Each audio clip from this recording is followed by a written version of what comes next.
Hello students, मैं धनंजय पांडे सुहागी देवी intermediate college के इस ऑनलाइन पोर्टल पे आप लोगों का बहुत बहुत स्वागत करता हूँ।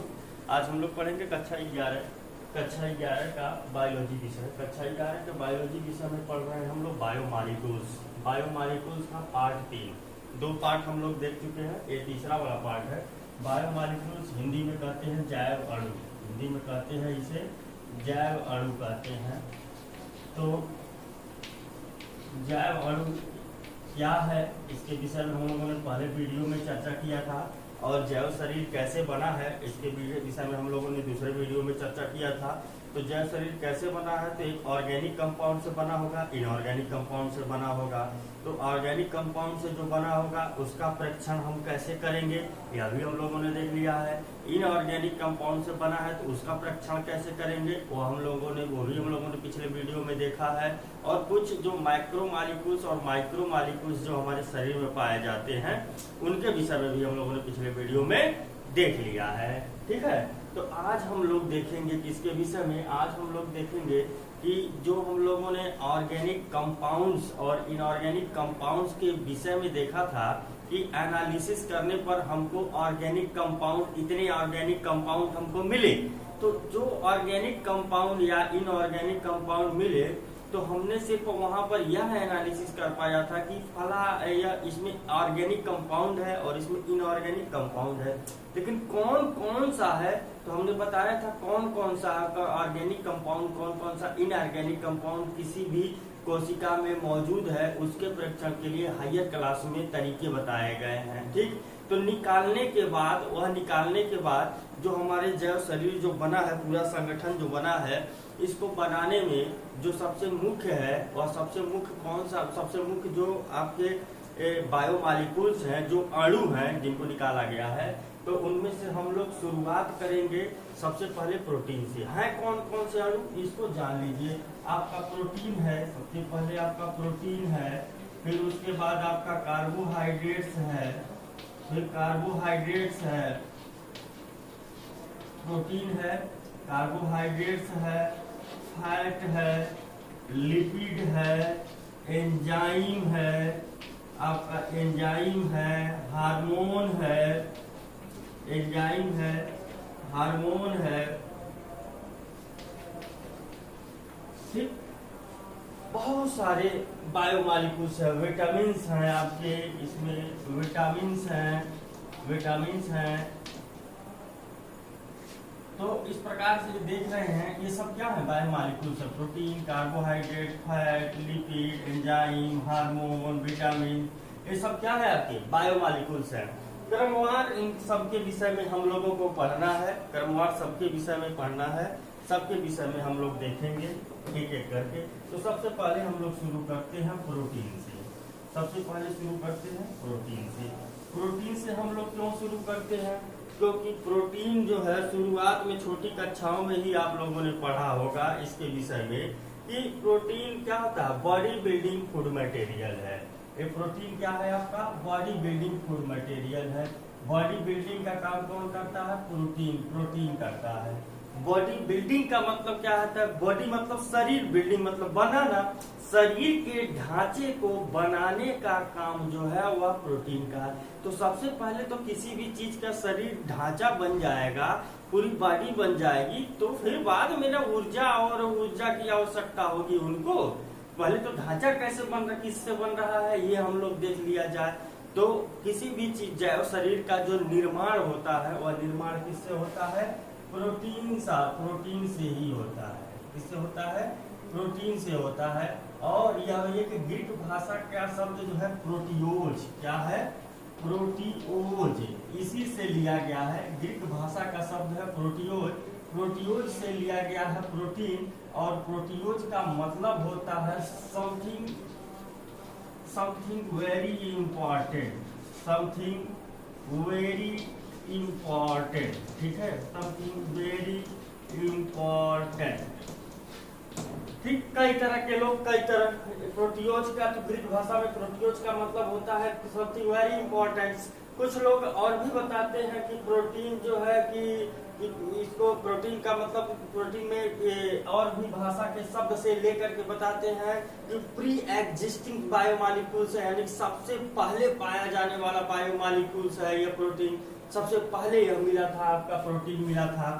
तो ये सबसे पहले प्रोटीन मिला था कुछ वैज्ञानिकों के मुताबिक, और कुछ वैज्ञानिकों के मुताबिक यह ग्रीक भाषा के शब्द प्रोटियोज से लिया गया है, जिसका मतलब होता है समथिंग वेरी इंपॉर्टेंट। तो अगर बहुत इंपॉर्टेंट है यह, इसलिए हम लोग प्रोटीन को पहले पढ़ते हैं। ठीक है, यह प्रोटीन क्या है? बॉडी बिल्डिंग फूड मटेरियल है आपका, बॉडी बिल्डिंग फूड मटेरियल है।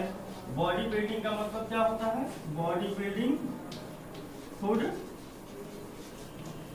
मटेरियल। ठीक है, ये बॉडी बिल्डिंग फूड मटेरियल्स है, यानी कि हमारे शरीर का निर्माण करता है। तो ये प्रोटीन कैसे आया, कैसे बना है, पहले इसके विषय में हम लोग चर्चा कर रहे हैं। चलिए देखते हैं। तो प्रोटीन की जो खोज है, अगर खोज की बात करेंगे तो डिस्कवर्ड बाय बर्जीलियस, यानी बर्जीलियस के द्वारा खोजा गया था। प्रोटीन किसके द्वारा खोजा गया था? बर्जीलियस के द्वारा। परंतु बर्जीलियस ने प्रोटीन को खोजा तो, लेकिन उसका नाम प्रोटीन, उसको लिखित रूप, उसका प्रमाणिक रूप कि इसका नाम प्रोटीन है, यह नहीं दे पाया। ठीक है, ठीक उसी प्रकार से जैसे बच्चा जब जन्म होता है तो बच्चा तो अपने पिता का होता, पिता माता का जो बच्चा होता है उसका कोई नाम नहीं होता है, उसको यही कहा जाता कि फला का लड़का है। ठीक, लेकिन उसका नामकरण जब होता है, नामकरण बाद में होता है कि इसका फला नाम रहेगा। ठीक, तो फला नाम रहेगा, तो वह नाम देने का काम किसने किया था? जी.जे. मोल्डर ने किया था। जी.जे. मोल्डर ने नाम देने का काम किया था। जी.जे. मोल्डर ने सिर्फ नाम देने का काम किया था, बल्कि ओरिजिनली खोज की बात करेंगे तो खोज का श्रेय बर्जीलियस को जाता है प्रोटीन का। ठीक, तो ये प्रोटीन है। अब देखिए कि यह प्रोटीन बना कैसे है। ये प्रोटीन जो है ये बना कैसे है?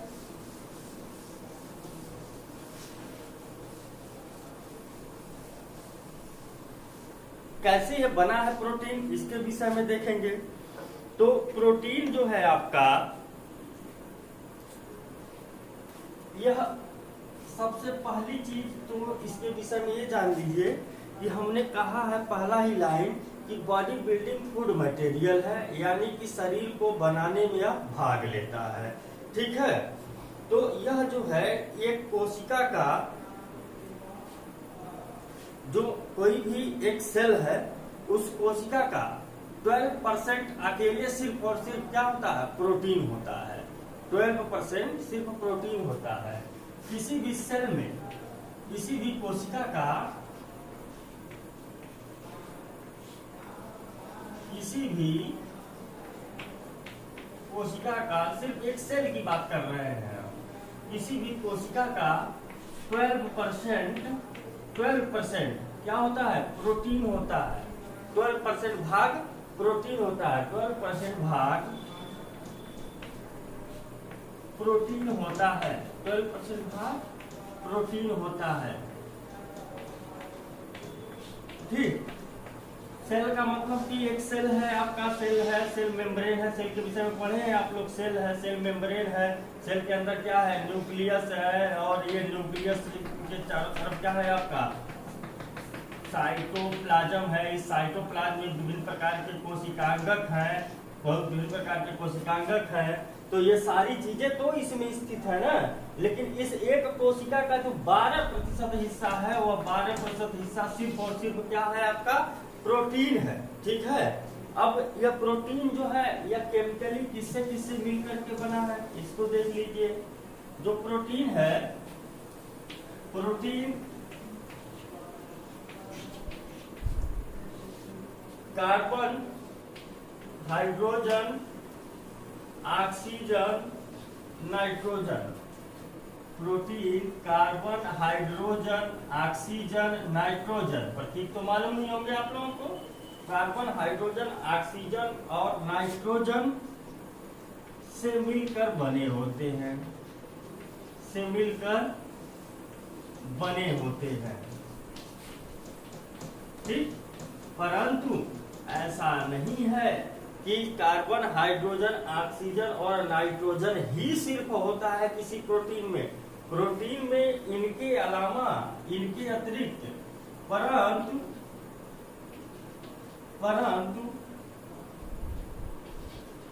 कभी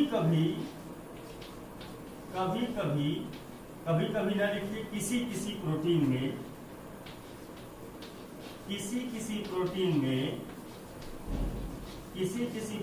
में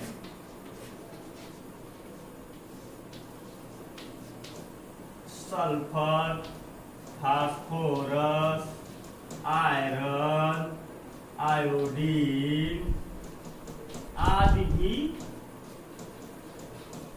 पाए जाते हैं। ठीक है, समझ में आएगा। प्रोटीन मुख्य रूप से तो इन्हीं से मिलकर के बना है। कार्बन, हाइड्रोजन, ऑक्सीजन और नाइट्रोजन, मैक्सिमम जितने भी आपके प्रोटीन दिखाई देंगे वह इन्हीं से मिलकर के बने हैं, कार्बन, हाइड्रोजन, ऑक्सीजन और नाइट्रोजन से। कभी कभार रेयर कंडीशन में कुछ रेयरली प्रोटीन्स ऐसे हैं जिनमें सल्फर, फास्फोरस, आयरन, आयोडीन, अलग अलग प्रोटीन में अलग अलग चीजें, कुछ में सल्फर पाया जाएगा, किसी में फास्फोरस, किसी में आयरन, किसी में आयोडीन आदि भी क्या होता है, मिल जाता है, पाया जा सकता है। ठीक है, लेकिन मेनली क्या है, इसी से मिलकर बना है, कार्बन, हाइड्रोजन, ऑक्सीजन और नाइट्रोजन से ही मिलकर के बना होता है। ठीक, अब कार्बन, हाइड्रोजन, ऑक्सीजन और नाइट्रोजन, इतना नोट कीजिएगा, ये कैसे संयोग करके प्रोटीन का निर्माण करेंगे ये हम लोग देखेंगे। इसको पहले नोट करिए, आप लोग मिटाते हैं। तो ये जो प्रोटीन जो कार्बन, हाइड्रोजन, ऑक्सीजन और नाइट्रोजन से बना है, तो प्रोटीन हम आपको बताए थे जब माइक्रोमॉलिक्यूल्स और मैक्रोमॉलिक्यूल्स बता रहे थे, तो वहां पर बताए थे कि प्रोटीन क्या है आपका, प्रोटीन यह है आपका मैक्रोमॉलिक्यूल्स है। क्या है, मैक्रोमॉलिक्यूल्स है। मैक्रोमॉलिक्यूल्स का मतलब क्या है, बृहद अणु है। क्या है, बृहद अणु है। और मैक्रोमॉलिक्यूल्स कैसे बने होते हैं, माइक्रोमॉलिक्यूल के जुड़ने से, पॉलीमराइजेशन ऑफ माइक्रोमॉलिक्यूल्स। कई माइक्रोमॉलिक्यूल्स जब आपस में जुड़ेंगे तब बनेगा यह मैक्रोमॉलिक्यूल्स प्रोटीन। ठीक, तो हम देखते हैं कैसे बनता है प्रोटीन। प्रोटीन जो बनता है, प्रोटीन को बनाने का यूनिट जो है, प्रोटीन को बनाने की इकाई, हिंदी में लिखे तो इकाई, प्रोटीन को बनाने की इकाई, यूनिट जो है वो क्या है आपका, यूनिट एमिनो एसिड है। क्या है, एमिनो एसिड है। एमिनो एसिड है प्रोटीन को बनाने की इकाई। इकाई का मतलब होता है कोई चीज जिससे बना है उसका जो सबसे छोटा प्रतिरूप, वही क्या होता है, इकाई होता है। जैसे कोशिका जब पढ़ा रहे थे तो कोशिका में हम बताए थे कि जीवन की संरचनात्मक एवं क्रियात्मक इकाई है। ठीक, तो जीवन का जो संरचना है यानी कि पूरा ये जो शरीर है, तो इस शरीर में, शरीर क्या है, सारे अंगों से मिलकर के बना है। अंग किससे बने हैं, ऊतक से बने हैं। ऊतक किससे बना है, कोशिका से। तो जो सबसे छोटा पार्ट कौन है, कोशिका। तो इसीलिए कहा जा रहा है शरीर की संरचनात्मक इकाई है कोशिका। तो उसी प्रकार एमिनो प्रोटीन जो है, तो प्रोटीन को मान लीजिए पूरी बॉडी है, तो इस प्रोटीन को बनाने में कौन भाग लिया, एमिनो एसिड। यानी कि कई एमिनो एसिड आपस में जुड़ेंगे तो प्रोटीन का निर्माण करेंगे। कैसे करेंगे, प्रोटीन को बनाने की इकाई है एमिनो एसिड। अब एमिनो एसिड कैसे बनाएंगे, amino acid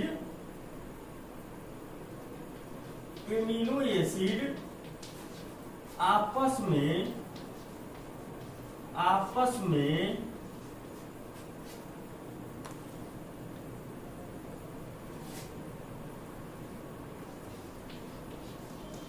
polypeptide bond. Poly मतलब बहुत, अब पेप्टाइड मतलब क्या होता है, पेप्टाइड अभी बताएंगे आपको कि पेप्टाइड क्या है। पॉली मतलब बहुत, पॉलीपेप्टाइड बॉन्ड के द्वारा जुड़कर, बॉन्ड के द्वारा आपस में जुड़कर आपस में जुड़कर प्रोटीन का निर्माण करते हैं।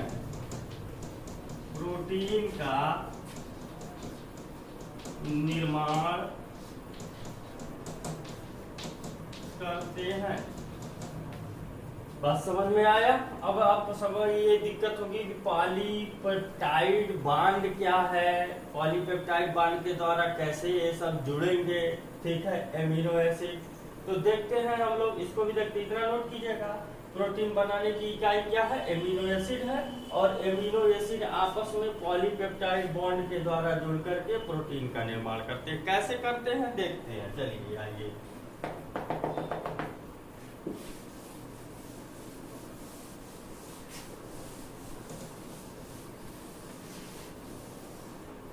हेडिंग डाल लीजिएगा, एमिनो एसिड। क्या? Amino acid. हेडिंग डाल लीजिएगा, एमिनो एसिड।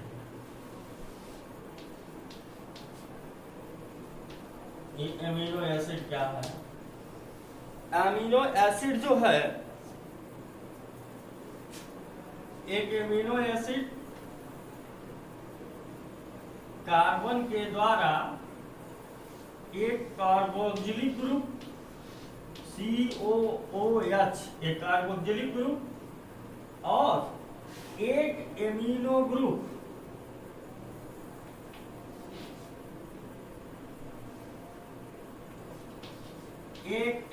ग्रुप आपस में जुड़ करके निर्माण करते हैं किस चीज का? एमिनो एसिड का। ये आपका एमिनो एसिड है, ये एमिनो एसिड है, यानी इसमें कार्बन है, देख रहे हैं, हाइड्रोजन है, ऑक्सीजन है, कुछ दिख रहा है? कार्बन, हाइड्रोजन, नाइट्रोजन, ऑक्सीजन के अलावा कुछ नहीं दिख रहा आपको। ये आर दिख रहा होगा, आर आपको क्रिएट करता होगा, ठीक। हमने बताया कि एमिनो एसिड क्या है, कार्बन के एक साइड में कार्बोक्सिलिक ग्रुप लिख सकते हैं यहाँ पर, कार्बोक्सिलिक ग्रुप, और एक साइड में एमिनो ग्रुप जुड़ा होता है, ठीक है। कार्बन के एक साइड में कार्बोक्सिलिक ग्रुप और एक साइड में एमिनो ग्रुप जुड़ करके एमिनो एसिड का निर्माण करते हैं। ये आर और एच इसको बैलेंस करने के लिए लगे हुए हैं। क्या है अभी बताते हैं। एच तो कार्बन की संख्या को बैलेंस करने के लिए लगा हुआ है। केमिस्ट्री में आप समझेंगे कि कार्बन की बैलेंसिंग कैसे इसको बैलेंसिंग करते हैं, बैलेंस करते हैं, ठीक। संयोजकता इसकी 4 होती है ना, तो एक कार्बन जो है 4 जगहों से जुड़ा होगा, 4 बॉन्ड बनाएगा, तो एक यहाँ पर हो गया, एक 2 हो गया, एक 3 हो गया, एक 4 हो गया, ठीक। तो ये कार्बन की संयोजकता क्या है, संतुष्ट है। तो देखिएगा एमिनो एसिड को हमने क्या कहा कि एमिनो एसिड की परिभाषा हमने क्या कहा, कार्बन के, हमने बोला कार्बन के एक सिरे पर, कार्बन के एक सिरे पर कार्बोक्सिलिक ग्रुप, कार्बोक्सिलिक, सिलिक लिखते हैं, जिलिक लिखते हैं, हिंदी में जैसे चाहे लिख लीजिए, कार्बोक्सिलिक समूह, ग्रुप को हिंदी में समूह, कार्बोक्सिलिक समूह एवं एक सिरे पर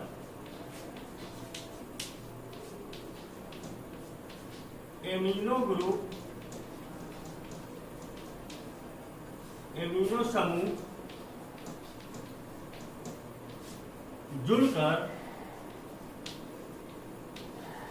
जुड़कर एमिनो एसिड का निर्माण करते हैं। अब इसकी हिंदी नहीं है एमिनो एसिड की, एमिनो अम्ल कह सकते हैं, एमिनो अम्ल का निर्माण करते हैं,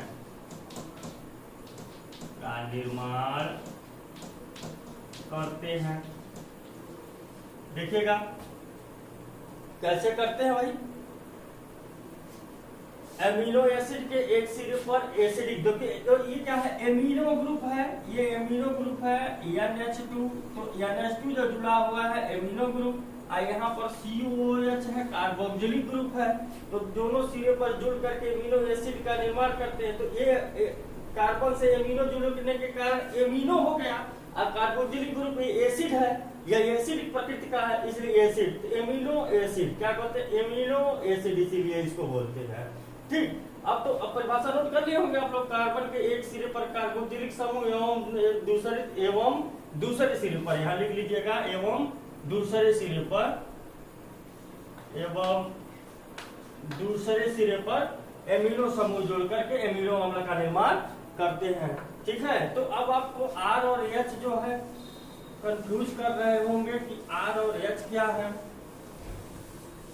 ये जो R है, अब H जो है कार्बन को बैलेंस करने के लिए H लगा है। अब यहाँ जो R लगा हुआ है आपका, ये R जो लगा हुआ है, ये R ही क्या है, ये स्पेशल ग्रुप होता है। ठीक है, R जो है स्पेशल ग्रुप होता है। तो R स्पेशल कहने का मतलब क्या होता है कि जो प्रोटीन के प्रकार हैं, जो एमिनो एसिड के प्रकार है, ऐसे एमिनो एसिड क्या है कि लगभग प्रकृति में 300 एमिनो एसिड क्या है, 300 एमिनो एसिड पाए जाते हैं। कितने एमिनो एसिड, 300 एमिनो एसिड पाए जाते हैं। ठीक, कुल 300 एमिनो एसिड पाए जाते हैं, लेकिन इन 300 एमिनो एसिड में से प्रोटीन के निर्माण में सिर्फ 20 एमिनो एसिड भाग लेते हैं। कितने एमिनो एसिड, 20 एमिनो एसिड भाग लेते हैं। 20 एमिनो एसिड भाग लेते हैं प्रोटीन के निर्माण में। ठीक है, 300 पाए जाते हैं कुल एमिनो एसिड, और 300 में से 20 एमिनो एसिड भाग लेते हैं प्रोटीन के निर्माण में भाग लेते हैं। ठीक है, तो जो यह 20 एमिनो एसिड जो प्रोटीन के निर्माण में भाग ले रहे हैं, तो अलग अलग एमिनो एसिड अलग अलग प्रकार के प्रोटीन का निर्माण करेंगे। ठीक, अलग अलग प्रकार के एमिनो एसिड अलग अलग प्रोटीन का निर्माण करेंगे। लेकिन हमने तो एमिनो एसिड की परिभाषा बताया कि कार्बन के एक सिरे पर कार्बोक्सिलिक ग्रुप, दूसरे सिरे पर एमिनो ग्रुप जुड़ करके एक एमिनो एसिड का निर्माण करते हैं। दिक्कत की क्या बात है, ये जो R है, ये R ही बैरी करेगा कि कौन सा एमिनो एसिड 20 में से कौन सा एमिनो एसिड होगा। R के जगह पर क्या CH हो जाएगा, R के जगह पर CH2 हो गया, R के जगह पर CH2S हो जाएगा, R के जगह पर CH2P हो जाएगा, R के जगह पर CH2F हो जाएगा, P हो जाएगा। यानी कि यहीं पर क्या होगा आपके, यहीं पर बैरी करेगा कुछ भी। ये क्या है, R के जगह पर ही जब ले आकर के कोई अन्य ग्रुप आप रखेंगे, तो वहां पर एमिनो एसिड का नाम क्या होगा, बैरी करेगा। एमिनो एसिड की प्रकृति बदलेगी। ठीक है, कौन सा एमिनो एसिड बने, ये जो यहाँ पर R है, ये R ही बताएगा कि कौन सा एमिनो एसिड नेक्स्ट बनेगा। ठीक है, तो R जो है यह वैरी करेगा कि कौन सा एमिनो एसिड नेक्स्ट बनेगा, यह यही बताएगा। ठीक है, इन 20 में से। ठीक, जो कि एमिनो एसिड की परिभाषा जो बताए, परिभाषा के मुताबिक इतना तो रहेगा ही, परिभाषा के मुताबिक इतना तो आपका रहेगा ही, पक्का है। लेकिन अब जो है ये जो चीज है, ये जब बदलता जाएगा तो इसी 20 में से एमिनो एसिड की प्रकृति भी बदलती जाएगी। को दूसरा एमिनो एसिड बैलिन हो गया, एलानिन हो गया, ग्लूटामिन हो गया। ठीक है, एमिनो एसिड के नाम है ये, तो एमिनो एसिड बदलता जाएगा। ठीक, और जिस प्रकार का एमिनो एसिड उस प्रकार का प्रोटीन का निर्माण करेगा। दूसरी चीज क्या है कि कहते क्या है, जब शुद्ध परिभाषा हम देंगे प्रोटीन की, जब शुद्ध परिभाषा देंगे तो कहते हैं कि अल्फा एमिनो एसिड, क्या कहते हैं, अल्फा एमिनो एसिड। अल्फा का मतलब चिन्ह यही होता है, प्रतीक ऐसे लिखते हैं अल्फा। ठीक, अल्फा एमिनो एसिड आपस में पेप्टाइड बांड के द्वारा पेप्टाइड बॉन्ड के द्वारा जुड़कर प्रोटीन का निर्माण करते हैं, जुड़कर प्रोटीन का निर्माण करते हैं। तो देखिएगा, अल्फा अमीनो एसिड हमने बोल दिया। अब अल्फा का मतलब क्या होता है? अल्फा का मतलब यह होता है कि कार्बन एक ही है, इसी कार्बन से, इसी कार्बन, जब एक ही कार्बन के एक सिरे पर कोई अन्य ग्रुप और एक सिरे पर कोई दूसरा ग्रुप लगा हो तो उस कार्बन को कहते हैं अल्फा कार्बन कहते हैं, अल्फा कार्बन कहते हैं।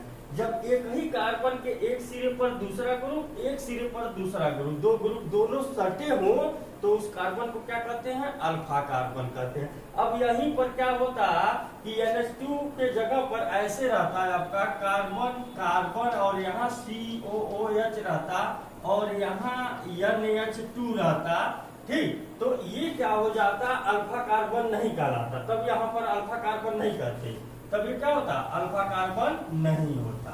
आगे बात समझिए। तो यहाँ पर कार्बन की प्रकृति आपकी बदल जाती, ठीक। तो ये आपका अल्फा कार्बन इसीलिए कहते हैं, अल्फा कार्बन इसमें पाया जा रहा है, तो इसलिए इस अल्फा कार्बन से एमिनो एसिड का निर्माण हो रहा है। तो इसलिए इस एमिनो एसिड को क्या कहते हैं? अल्फा एमिनो एसिड कहते हैं। समझ में आ गया होगा, ऐसा करता हूँ। नहीं समझ में आया होगा तो पूछ लीजिएगा, एक बार और बता देंगे आपको। जितनी बार नहीं समझ में आएगा उतनी बार बताएंगे, ठीक है। तो ये अल्फा कार्बन है, अल्फा कार्बन से दोनों एमिनो ग्रुप और एसिडिक ग्रुप जुड़े हैं, इसलिए अल्फा एमिनो एसिड है। तो कहते हैं अल्फा एमिनो एसिड आपस में पेप्टाइड। देखिए अब यहाँ पर एक बार और कंफ्यूज होंगे आप, पेप्टाइड यहाँ लिख दिए हैं और प्रोटीन की परिभाषा लिखे तो हम लिख कहते हैं पॉलीपेप्टाइड। तो भैया बॉन्ड जो है उस बॉन्ड का नाम है पेप्टाइड, बॉन्ड का नाम है पेप्टाइड। अब जब कई बॉन्ड बन जाएंगे आपस में तो उसको कहेंगे पॉली, माने बहुत पेप्टाइड बॉन्ड बन गए, पॉलीपेप्टाइड बॉन्ड। खाली दुइये तो एमिनो एसिड नहीं जुड़ने से बन जाएगा आपका, दो एमिनो एसिड जुड़ने से प्रोटीन नहीं बन जाएगा, कई एमिनो एसिड जुड़ेंगे तब ना प्रोटीन बनेगा।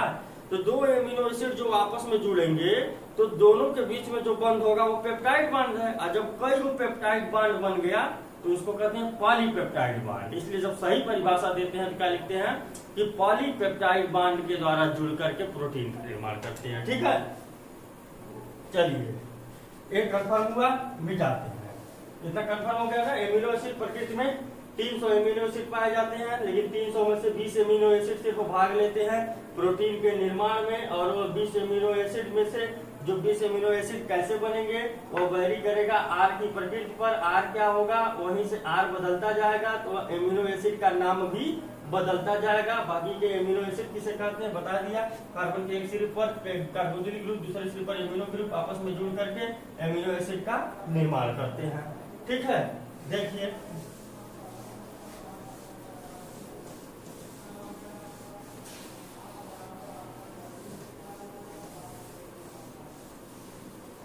अब अगर बात करेंगे हम एमिनो एसिड के प्रकार का, एमिनो एसिड के प्रकार, अब अगर एमिनो एसिड के प्रकार की बात करेंगे तो इनकी उपलब्धि के आधार पर दो एमिनो एसिड, एक क्या है essential amino acid, essential amino acid, और दूसरा क्या है non essential amino acid, non essential immuno acid, ठीक है। इसेंशियल का मतलब क्या होता है आवश्यक एमिनो एसिड, और नॉन इसेंशियल का मतलब अनावश्यक इम्यूनो एसिड। आवश्यक और अनावश्यक किस क्यों कहते हैं, क्योंकि अब देखिए जो 20 एमिनो एसिड पाए जाते थे तो 20 में से क्या हुआ, कुछ एमिनो एसिड हमारे शरीर के अंदर ही बन जाते हैं, कुछ एमिनो एसिड हमारे शरीर के अंदर बन जाते हैं, और कुछ एमिनो एसिड जो हमारे शरीर के अंदर नहीं बन पाते उनको क्या करते हैं, बाहर से लेना पड़ता है, उनको बाहर से लेना पड़ता है। ठीक है, उनको बाहर से लेना पड़ता है। हमारी बॉडी जो है एक बहुत ही बड़ी मशीन है।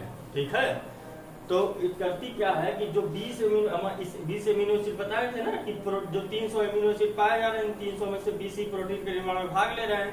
तो 20 में से जो है कुछ एमिनो एसिड जो शरीर के अंदर ही बन जाते हैं। तो जो एमिनो एसिड शरीर के अंदर हमारे बन गए तो उनको हमको बाहर से लेने की आवश्यकता नहीं है। जब शरीर के अंदर ही बन जा रहे हैं तो बाहर से लेने की क्यों आवश्यकता भाई, बाहर से नहीं लेंगे। तो वो क्या है, नॉन इसेंशियल इम्यूनो एसिड है। कौन है, नॉन इसेंशियल इम्यूनो एसिड है। और जो इम्यूनो एसिड हमारे शरीर के अंदर नहीं बन पाते हैं उनको हमको क्या करना पड़ता है, बाहर से लेना पड़ता है। ठीक है, बाहरी सोर्स से लेना पड़ता है।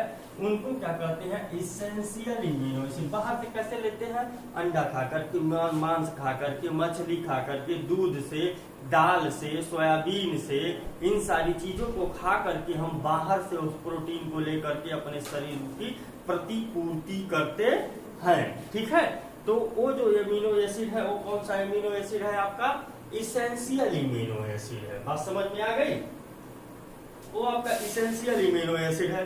ठीक, तो ये आपका essential immuno acid, non essential immuno acid. Immuno acid के दो प्रकार हैं। क्यों है, समझ गए होंगे आप लोग, आशा करता हूं।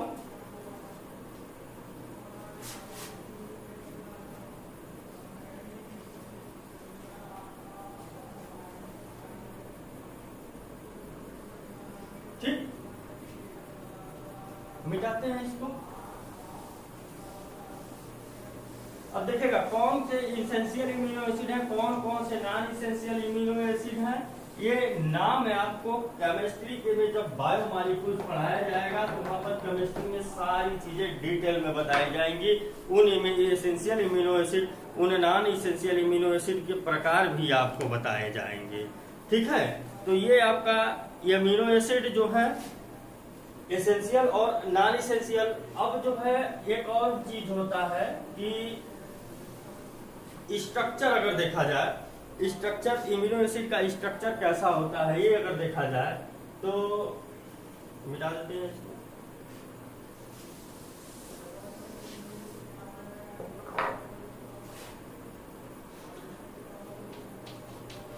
स्ट्रक्चर ऑफ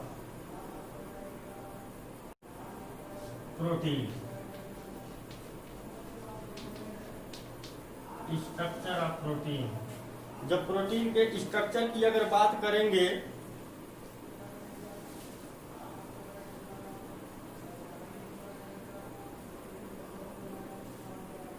तो यह दो रूपों में इसको देख सकते हैं।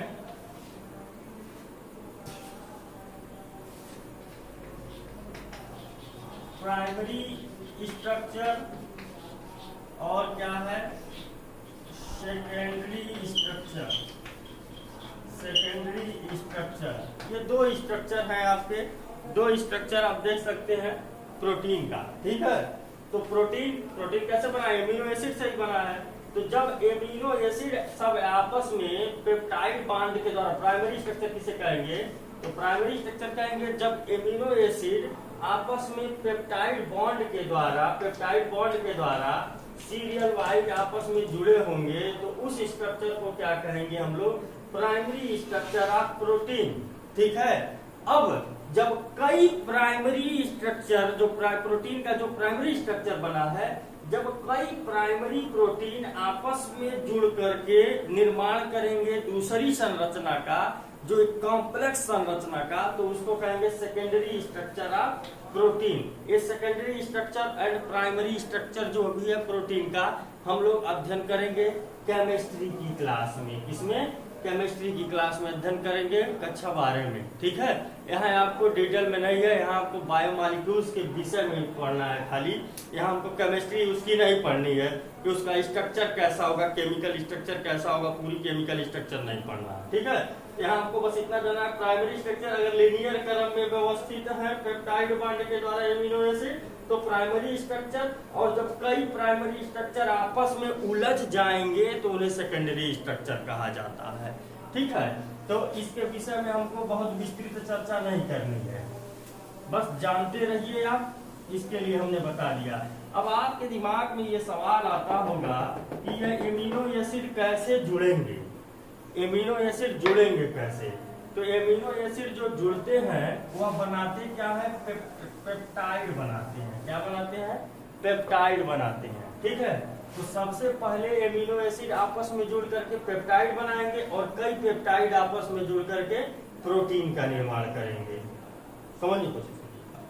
जैसे हमने क्या कहा, हमने एक लाइन में परिभाषा कहा कि एमिनो एसिड आपस में पेप्टाइड बांड के द्वारा जुड़ करके पॉलीपेप्टाइड बांड या पेप्टाइड बांड के द्वारा जुड़ करके प्रोटीन का निर्माण कर देते हैं। ठीक, लेकिन जब दो एमिनो एसिड खाली जुड़ेंगे, दो एमिनो एसिड जुड़ने से आपका प्रोटीन तो बन नहीं जाएगा।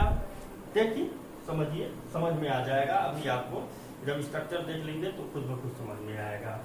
कार्बन है, कार्बन से क्या है, एक तरफ एसिडिक ग्रुप जुड़ा हुआ है COOH, और एक तरफ क्या है आपका एमिनो ग्रुप जुड़ा हुआ है NH2। ठीक है, बैलेंस करने के लिए ऊपर आपका R है, नीचे आपका H है। एक एमिनो एसिड हो गया, दूसरा एमिनो एसिड आपका, दूसरा एमिनो एसिड कार्बन है। कार्बन से क्या है, ये एसिडिक ग्रुप है, और यहाँ पर क्या है NH2 है, NH2। थोड़ा सा जगह कम पड़ रहा है, अरे यार, NH2 कार्बन COH RH। तो ये दोनों आपस में जुड़ेंगे कैसे? तो जुड़ेंगे, देख लीजिए, यहाँ से इसका OH, यहाँ से देखिए ये आपका H2O है, ये यहाँ पर एक हाइड्रोजन यहाँ पे है, एक हाइड्रोजन, ये दो हाइड्रोजन है, ये दो हाइड्रोजन है। ये करेगा क्या, दोनों हाइड्रोजन नाइट्रोजन से दोनों अलग अलग बांड बना लेंगे। ये क्या हो जाएगा, ये नाइट्रोजन यहाँ, तो एक हाइड्रोजन इससे जुड़ जाएगा, नाइट्रोजन, एक हाइड्रोजन यहाँ पर जुड़ जाएगा, एक हाइड्रोजन यहाँ आ गया। ठीक, होगा क्या कि यहाँ से एक H2O निकल जाएगा, यहाँ से एक H2O निकलेगा। ठीक है, तो COOH यहाँ से H2O के रूप में एक जब निकल जाएगा, कैसे निकलेगा H2O? देखिए COH है, यहाँ से OH, यहाँ से H, तो ये ऐसे ऐसे, यहाँ से OH पे होता है -4, इस पे होता है +4, ये दोनों क्या होंगे, निकल जाएंगे। ठीक है, तो आप दिखाना चाहे तीर के माध्यम से तो ऐसे दिखा देंगे, -H2O, -H2O, जब H2O निकल गया तो स्ट्रक्चर क्या बचेगा, स्ट्रक्चर क्या बचेगा, चलो देख लीजिए। कार्बन, कार्बन ऊपर क्या है, R है, नीचे क्या है H, और इधर तो आपका NH2 सिर्फ बचा हुआ है, लेकिन इधर क्या हो गया, इधर आपका कार्बन, और कार्बन से जुड़ा हुआ सिर्फ क्या है, एक ऑक्सीजन है। कार्बन से जुड़ा हुआ यहाँ पर सिर्फ एक ऑक्सीजन है, तो ये इससे जो है ये यहाँ पर ये वाला जो कार्बन है, ये एक ऑक्सीजन यहाँ पर बचा, तो ये बनाता है double bond, double bond CO, और ये H2O निकल गया, इतना निकल गया, क्या बचा NH, यहाँ पर NH बचा है, तो इस कार्बन से जुड़ेगा क्या, H और N, A आपका जुड़ेगा, और प्लस इससे जुड़ा क्या है COOH, नीचे H, ऊपर। ठीक, देख लिया आपने, ये स्ट्रक्चर आपको मिल गया। संयोजकता की बात करेंगे तो संयोजकता भी देखिए 1 2 3 4 पूर्ण है। ठीक है, 1 2 3 4 संयोजकता भी पूर्ण है।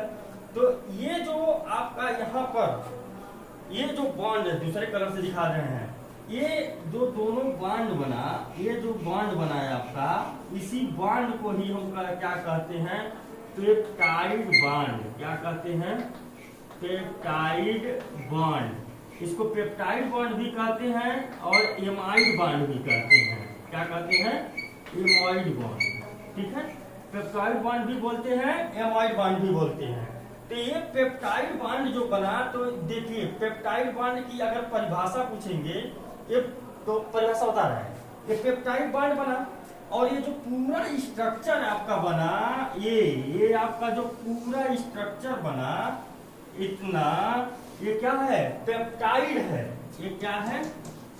पेप्टाइड है। ठीक है। अब इसी प्रकार से फिर यहाँ पर दूसरा वाला एमिनो एसिड आएगा, ये वाला एमिनो एसिड यहाँ पर दूसरा है, फिर यहाँ से इसका OH, इसका एक OH गायब हो जाएगा, वहां पर एक पेप्टाइड बॉन्ड बनेगा। फिर आगे जब जाएंगे तो आगे भी वही क्रिया होगी। ठीक, अभी दिखा देंगे हम करके। तो इस प्रकार से कई पेप्टाइड बॉन्ड बन जाएंगे।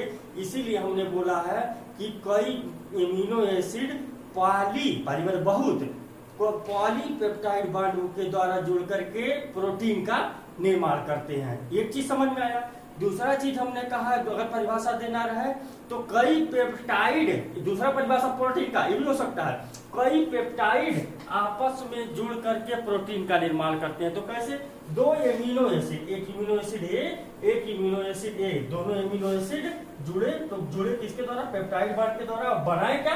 पेप्टाइड बनाए। तो ये जब पेप्टाइड आपस में कई बार जुड़ेंगे, एक स्ट्रक्चर है, यहाँ से एक स्ट्रक्चर और आके जुड़ जाए, एक स्ट्रक्चर और आके जुड़ जाए, प्रोटीन का निर्माण कर लेगा। ठीक, तो ये प्रोटीन के निर्माण में पेप्टाइड, कई पेप्टाइड आपस में जुड़ करके भी प्रोटीन का निर्माण करते हैं। ठीक है, ऐसे भी बोल सकते हैं, ऐसे वैसे भी बोल सकते हैं। अब पेप्टाइड बॉन्ड किसे कहेंगे? पेप्टाइड बॉन्ड कब कहेंगे, कब बनता है? पेप्टाइड बॉन्ड जब किसी बॉन्ड के फॉर्मेशन में, जब किसी बॉन्ड के फॉर्मेशन में एक H2O का अणु निकलता है, तो वहां पर जो बंध बनता है वह पेप्टाइड बॉन्ड बनता है। ठीक है। जब किसी बंध के फॉर्मेशन में एक H2O का अणु निकलता है, एक H2O या दो H2O निकल सकता है, H2O का अणु बोलिएगा। जब किसी बंध के बनने में, जब किसी बंध के बनने में H2O का त्याग होता है, जल का त्याग होता है, तो वहां पर पेप्टाइड बॉन्ड बनता है। नोट कर लीजिएगा। ठीक है, पेप्टाइड बॉन्ड बनता है। तो H2O का त्याग हुआ है, इसलिए पेप्टाइड बॉन्ड बना। ठीक है, H2O का त्याग हुआ, पेप्टाइड बॉन्ड बना। पेप्टाइड बॉन्ड के द्वारा दोनों एमिनो एसिड जुड़ गए और इसको क्या कह दिया कि पेप्टाइड का निर्माण हो गया। कई पेप्टाइड मिलेंगे, प्रोटीन का निर्माण करेंगे। ठीक, अब अगर दूसरा इसी में जोड़ना रहे आपको, अगर दूसरा जोड़ना रहे तो इसमें कुछ नहीं, इतना समझ में आ गया, इसको नोट कर लीजिएगा समझने के लिए। दूसरा जोड़ना रहे तो कुछ नहीं करना है, फिर हम क्या लिखेंगे? प्लस लिखेंगे। यहाँ पर क्या लिखेंगे? NH, एक H, नीचे H, NH2 ऐसे लिख सकते हैं। कार्बन ऊपर R, नीचे H, इधर क्या है? COOH, फिर लिख देंगे। फिर वहीं पर क्रिया कौन सी होगी? इसका OH, यहाँ से OH और यहाँ से H, ये निकल करके फिर बाहर चला जाएगा, फिर बाहर चला जाएगा। ठीक, इतना स्ट्रक्चर बना था, फिर ये बाहर चला जाएगा। जब बाहर जाएगा तो ये आपस में क्या होंगे? जुड़ करके, ये आपस में जुड़ करके अगर मिटाएं इसको तो देख लीजिएगा कुछ नहीं होगा, बस ये स्ट्रक्चर यहाँ से क्या हो जाएगा?